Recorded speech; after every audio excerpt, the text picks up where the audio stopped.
महाप्रचोदिनी श्री सुखी सुमंगलांगिनी सर्व इष्ट सुप्रदायिनी ನಮ್ಮ ಮನೆಯಲ್ಲಿ ಬಂದು ನೆಲೆಸಮ್ಮ ಶಾರದೆ ಜೊತೆಯಲ್ಲಿ ಹಾಡಿನಲ್ಲಿ ಅಮ್ಮ ಲಕ್ಷ್ಮೀ ಮಹಾಲಕ್ಷ್ಮಿ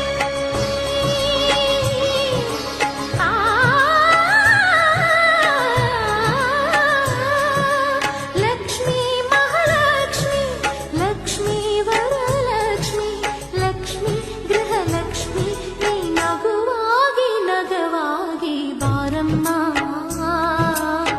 ಬಡವರ ಮನೆಗೆ ದಯ ಮಾಡಮ್ಮ.